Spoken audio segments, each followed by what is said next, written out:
Hello guys, कैसे हैं आप सब। मैं कंचन मैम आपके यूट्यूब चैनल वेद एकेडमी से हम कर रहे हैं कंपाउंड इंटरेस्ट।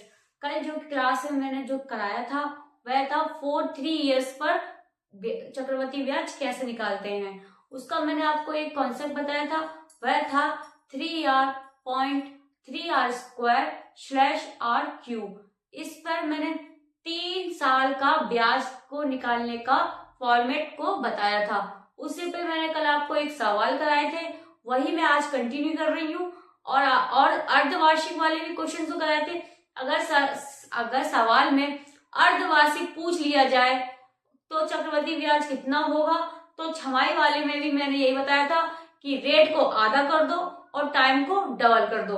तो मैं वही कंटिन्यू कर रही हूँ सवाल को, ताकि आपको अच्छे से याद आ जाए कि मैंने कल क्या कराया था। ठीक है, तो स्टार्ट करते हैं हम आज के क्वेश्चन।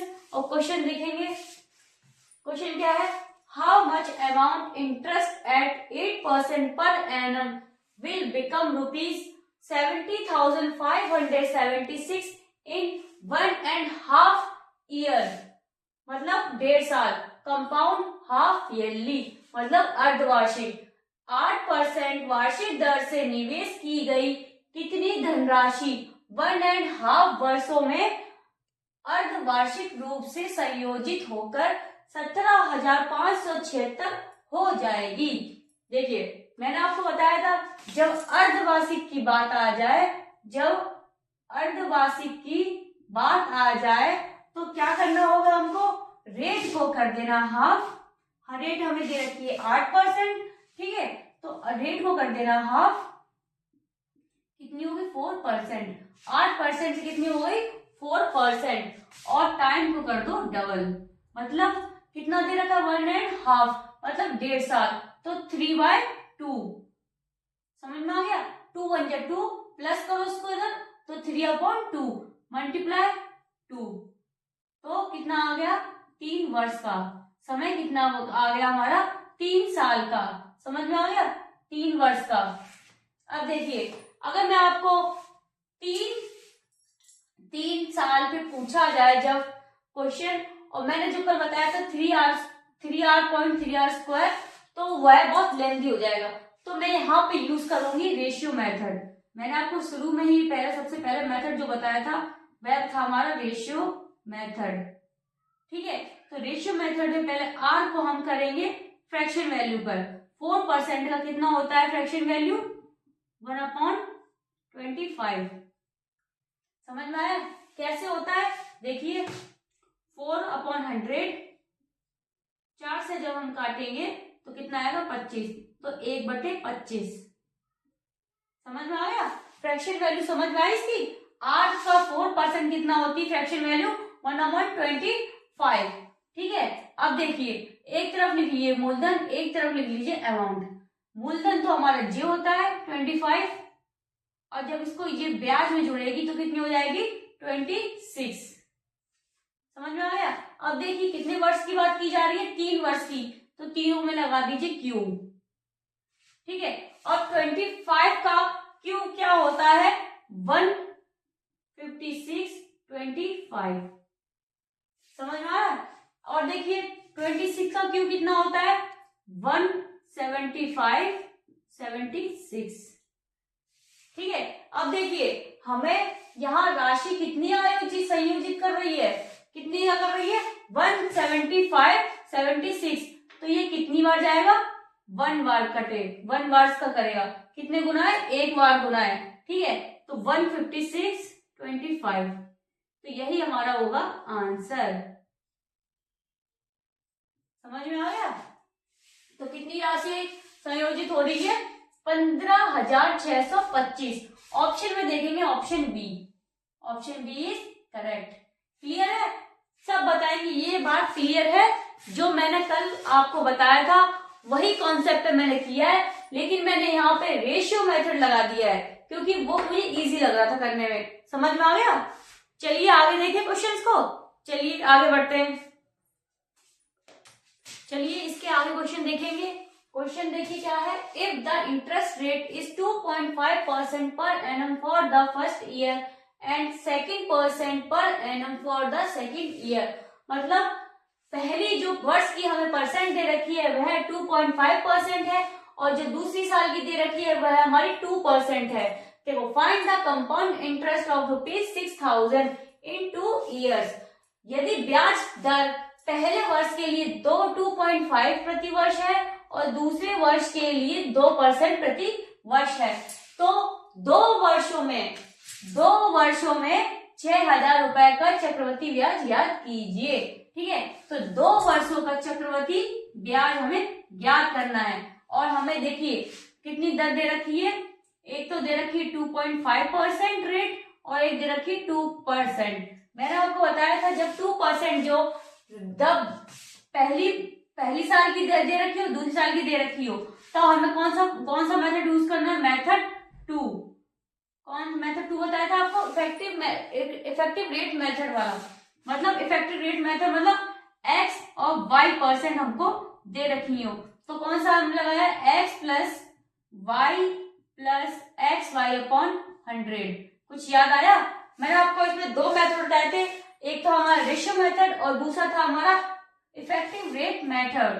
ठीक है, तो देखिए पहले हमारी 2.5 है प्लस पहले तो 2% दे रखी है, फिर 2.5 मल्टीप्लाई 2 अपॉन 100। ये तो हो गया 4.5 इन दोनों को ऐड करके। अब देखिए यहां से मैं एक 0 बढ़ा दी मैंने। ठीक है, 2 से काटा 5,500। ठीक है, फिर ये मैंने 25 से सीधे काटा, 25 से 5 काटा और ये मैंने काटा 1, फिर 5 से काटा तो कितना आ गया? 20। यहाँ पर मैं काट नहीं रही हूँ। ठीक है, काट नहीं रहे हैं क्योंकि बहुत लेंथी जा रहा है।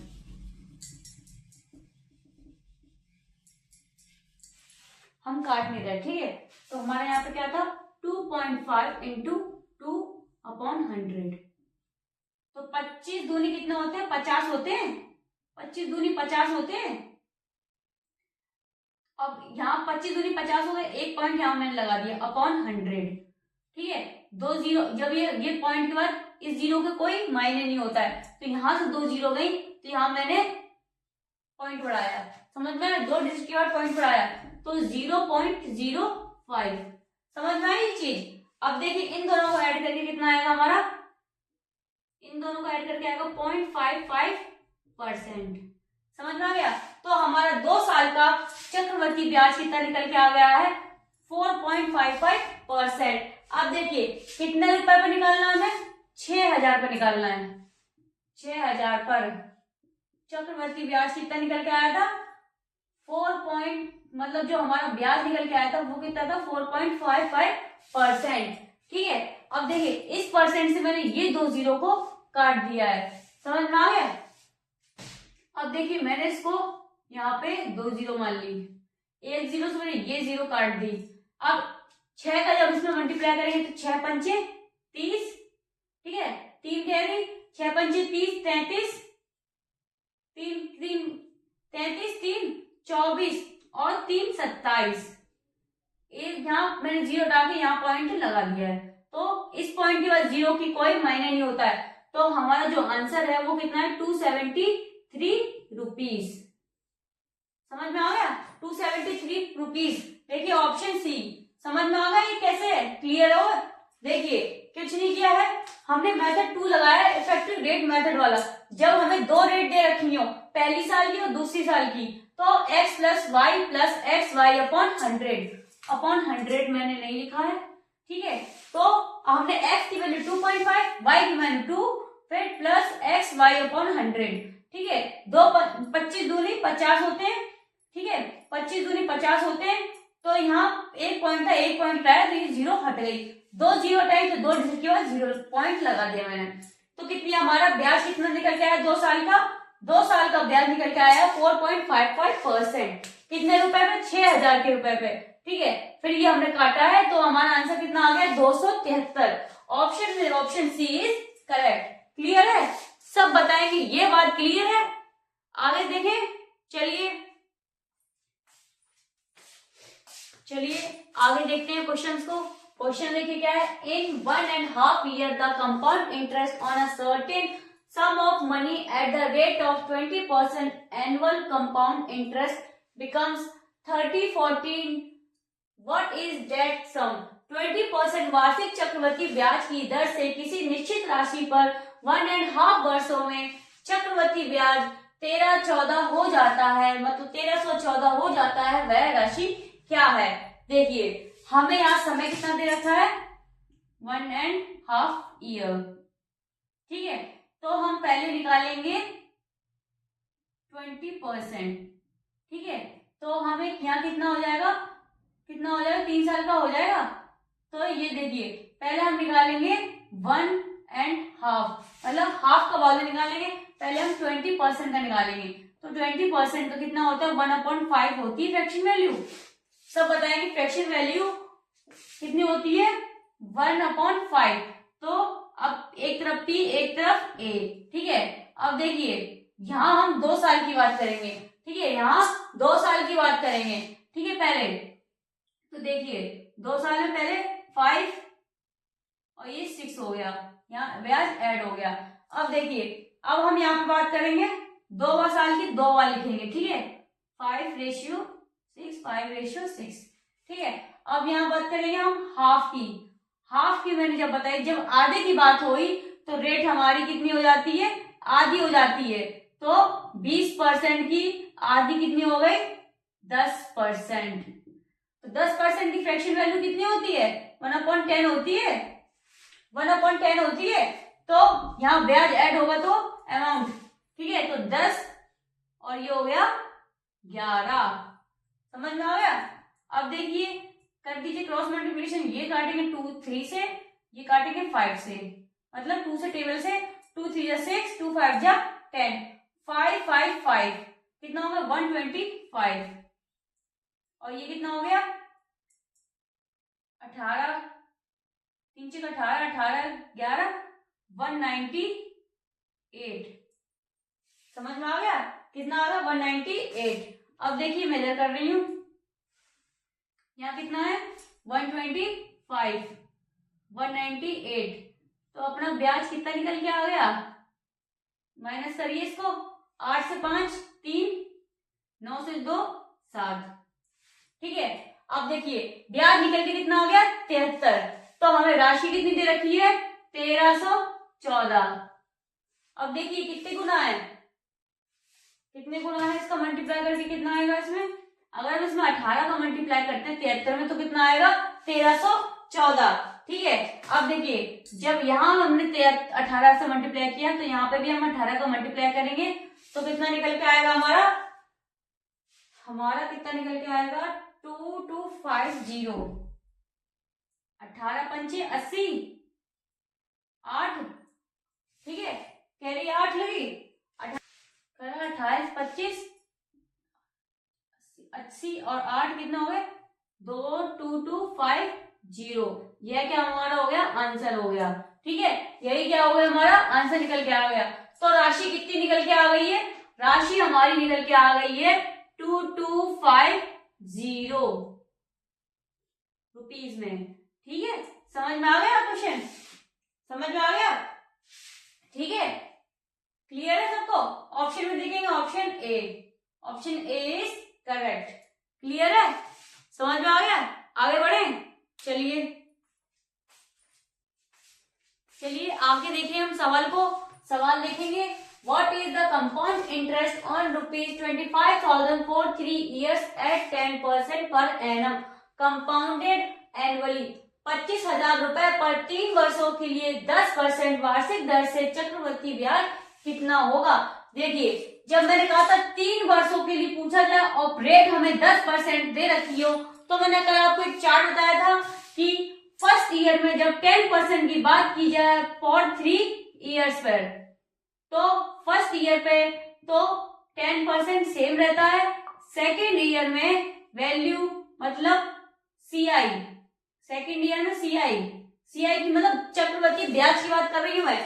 चक्रवृद्धि पहली साल सेम रहता है, चक्रवृद्धि ब्याज सेकेंड ईयर में कितना हो जाता है 21%, और 3 साल में CI कितना हो जाता है 33 33.1%, ठीक है। और जो 4 साल में वो कितना हो जाता है 41%।